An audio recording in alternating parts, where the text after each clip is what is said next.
yesu nuwanje bunubwiwe nibwo bwangiza umwana sinishimye hari abandi benshi sikubw'ibikorwa no kwizera ubuganje niba ndamuvuga suko ndabibereye ubwanje ariko ko yatanze ubuzima bwiwe agaciro yampaye sinokiye kananje no mu kibanza canje yarapfuye ko ndamwizeye ubu siniguye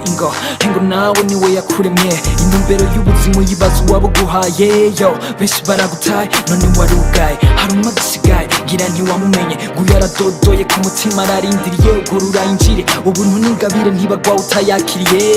go set by amazing grace yadupfiriye twese ndakwinginze mwihe wese umwizere ucuba saved naramwakiriye isubira nk'igice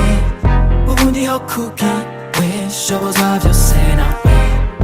naramwakiriye isubira nk'igice ubundi ho kubwiwe shoboza byose nawe erega nanjye si jewe niwe yandondeye asanga ndushe naniwe inshuti n'abagenzi bantereranye ntaziyomba ntaziyonja ikambura niwe aranyegera mu rukundo rwishe n'imbabazi vyiwe ampaga kiza kiwe mbona kubu wiwe umve shima urwo rukundo rwansanze ntakunditse shima izo mbabazi zatanzwe ngo nemegwe sinkiri mu mwiza yankubye ku rubanza maze ngabira kuganza sinkiri uwo gupfa nkijije kaga ndiwiwe mukundwa yo sivyo narazwe n'abavyeyi bankunda sivyo naguze ntaho nari kubironka nabihawe nibwo kwizera uwankunze ntabibereye arancungura ndavuga yesu umukunzi wanje handukira byose ni wanganje namuhaye ibyanje ni wabiganje uyo numizigirwa ntiyigera hemuka numungere mwiza aye ntiyigera zimiza niyo mpamvu ndabivuga ndabishingira intahe ndamuke simpemuke ndenguke simpenuke hambere kure ndaharangirize nitonze nibwire ko Kristo ariwe nzira n'ukuri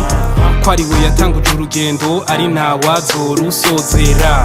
mpaye benshi akajya ko kumenya ko musi y'izuba byose ari ubusa ari umuyaga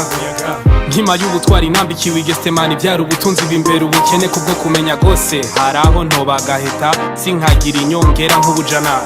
ntinabanuzuye mpemu yera nzibwire ko Kristo atandabira mu majambo ariko mu bikorwa by'urukundo ndabizi sino kuyintaye nziza iyo noje kubigitangaza nogendagendeye ku mazi niyo mpamvu ngera ikirenge mu ca Kristo ngaca bugufi kuko nakijijwe kubw'ubuntu ntabwo ari uburanga bukiza umuntu yamara ukwizera niko kumubohora gose naramwakiriye isubira nk'igice ubundi ho kubwiwe shoboza byose nawe naramwakiriye isubira nk'igice ubundi ho kubwiwe shoboza byose nawe naramwakiriye isubira nk'igice ubundi ho kubwiwe shoboza byose nawe naramwakiriye isubira nk'igice ubundi ho kubwiwe shoboza byose nawe